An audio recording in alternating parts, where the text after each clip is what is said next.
뭐든 내가 원하는 대로 시킬 수 있는 전용 메이드가 있다면 과연 어떨지.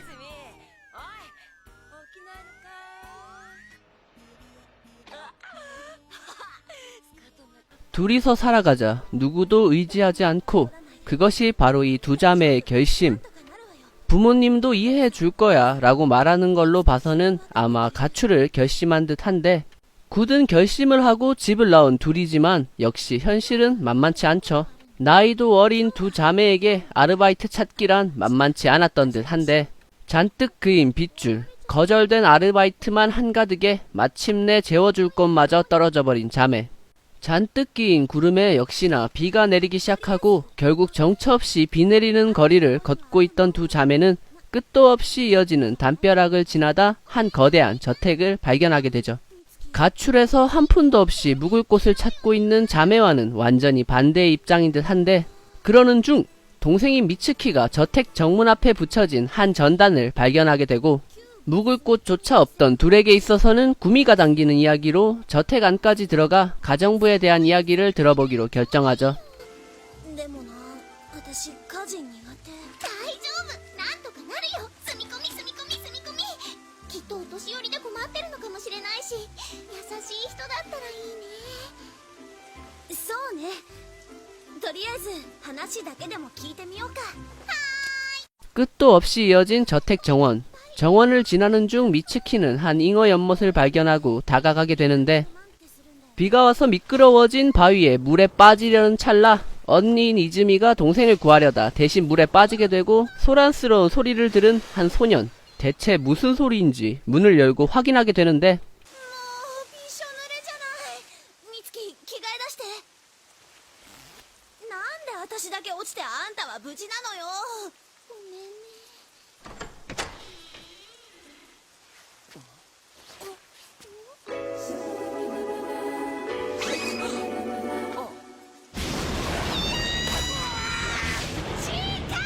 갑작스럽게 치안으로 몰려 날려져 버린 소년. 내 집에서 문을 열고 나갔더니 헐벗고 있는 소녀가 자신을 치안으로 몬다? 알고 보니 소년의 정체는 바로 이 대저택의 주인님. 어린 나이에 부모님을 여의고 이 커다란 저택과 재산을 물려받게 된 것인데, 여튼 엄청난 무례에도 소녀는 비에 젖은 두 자매를 위해 목욕탕까지 빌려주는 모습을 보여주죠. 젠틀하고 매너 좋은 모습에 감동한 두 자매. 하지만 현실은? 목욕을 끝마치고 나온 두 자매. 하지만 가지고 온 옷들은 온데간데 없고 떡하니 남아있는 메이드복.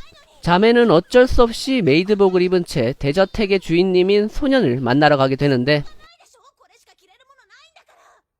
応接間って一体どこなのよ。こら、吉高。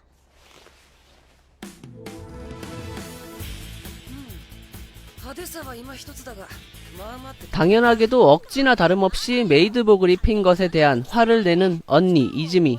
하지만 의외로 소녀는 뻔뻔하게도 메이드면 메이드복을 입는 게 당연하다며 두 자매를 이미 메이드로 받아들인 것 마냥 당당한 태도로 일관하는데, 그런 소년의 태도에 질려버린 언니 이즈미는 결국 메이드를 포기하고 젖은 옷을 다시 입고서라도 다른 곳을 찾아보기로 결심하게 되고, 저택을 나가려던 두 사람이지만 실수로 가방 하나를 방에 놓고 나와버리고 마는데,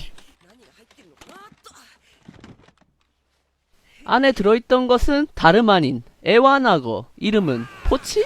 대체 어떻게 여린 소녀가 사람만한 큰 악어가 든 가방을 들고 다닐 수 있었는지는 넘어가더라도, 왜? 대체 왜 악어를 들고 다닌 건지 의문이 드는데, 아무튼 이 악어는 육식을 하거나 그런 건 아니고 그냥 예쁜 여자애, 특히 언니인 이즈미를 보기만 하면 흥분해서 달려든다고 하는데, 이런 악어가 등장할 정도면 이 애니메이션의 수위나 에로 코믹이 어느 정도일지 대충은 감이 오시죠? 만화책과는 다르게 애니메는 꽤 수위가 있는 편인데, 여자애들이 목욕하는 장면이 중요 부위를 제외하고는 다 드러나 있을 정도로 수위가 엄청 높은 편에 속하죠.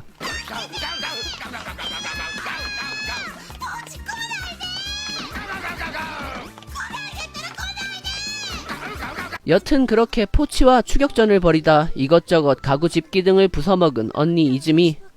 심지어 가정부를 포기하고 집을 나가려다가 또다시 연못에 빠지고 심지어 너무 큰 저택에 길을 잃어버리게 되는데, 결국 그렇게 정원에서 캠핑을 한 자매는 다음날 소년과 다시 마주치게 되고, 소년은 어제 포치와 언니 이즈미가 부숴먹은 가구 집기 등 여러가지의 청구서를 자매에게 건네게 되죠.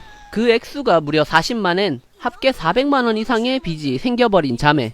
결국 부숴먹은 가구 등의 빚을 갚기 위해서 메이드가 되기로 결심하는데, 하지만 기다리고 있었던 것은 무려 가터벨트가 달린 업그레이드형 메이드복, 시키는 건 뭐든 따를 것 등. 소년의 요구에 두 사람과 소년은 진 사람이 이긴 사람의 요구를 들어주기로 승부를 하게 되는데, 과연 제멋대로의 극치, 돈이란 건 이렇게 쓰는 거다. 대저택의 주인님인 소년 요시타카와 억세고 폭력적이지만 그래서 더 굴복시키는 맛이 있는 언니인 이즈미, 두 사람의 시키는 대로 하기는 어떻게 될지, 그리고 과연 두 사람이 집을 나와 가출하게 된 경위와 또 다른 한 명의 소년은 어떤 이야기일지. 개그 러브 코미디 에로에로 애니메이션 이 사람이 나의 주인님이었습니다.